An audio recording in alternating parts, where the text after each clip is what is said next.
Saludos, mi nombre es Bernardino Denis, soy estudiante de doctorado de la Universidad de Panamá y de Indicasada IP y les presentaré el póster Establecimiento de un modelo de privación de oxígeno y glucosa para la isquemia cerebral, la experiencia en Panamá. La enfermedad cerebrovascular isquémica ocupa la segunda causa de mortalidad en el mundo y desde el 2017 ocupa la misma posición en Panamá. En ambos casos, esta enfermedad está entre las 5 primeras causas de años de vida ajustados por discapacidad, a pesar de que existen terapias. Pero estas terapias deben ser aplicadas en el momento agudo de la enfermedad y la mayoría de los pacientes no llegan en ese momento, sino que llegan en la etapa crónica. Es debido a esto que se debe pensar en otro tipo de terapias.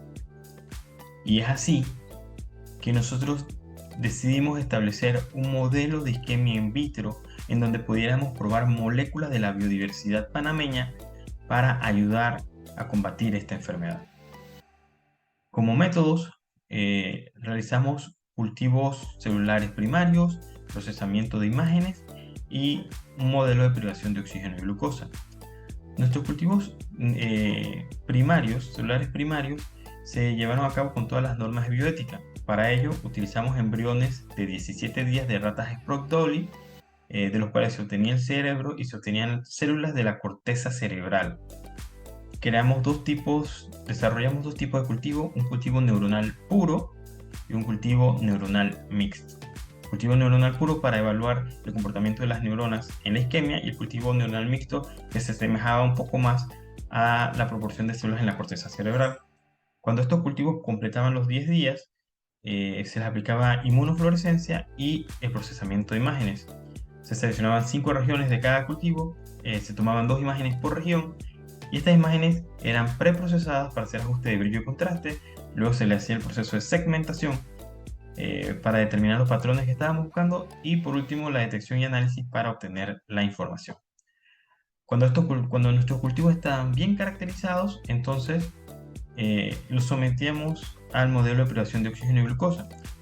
Para hacer este ensayo, lo que nosotros teníamos era un grupo control que se mantenía en su medio, los cultivos se mantenían en su medio habitual, se colocaban en la incubadora a 5% de CO2 y 37 grados Celsius, mientras que al grupo experimental se les cambiaba el medio habitual por un medio sin glucosa y se sometían a un ambiente con 0% oxígeno.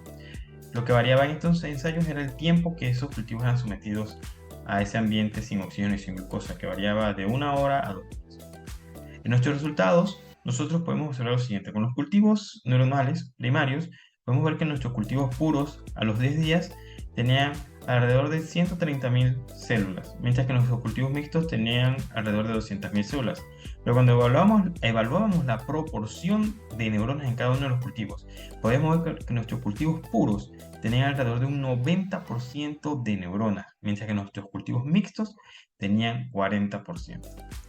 Al someter estos cultivos al modelo de privación de oxígeno y glucosa, nosotros determinamos que para los cultivos puros era suficiente someterlos durante 1 hora al ambiente sin oxígeno y glucosa para obtener una mortalidad del 40%, que fue una diferencia estadísticamente significativa con sus controles.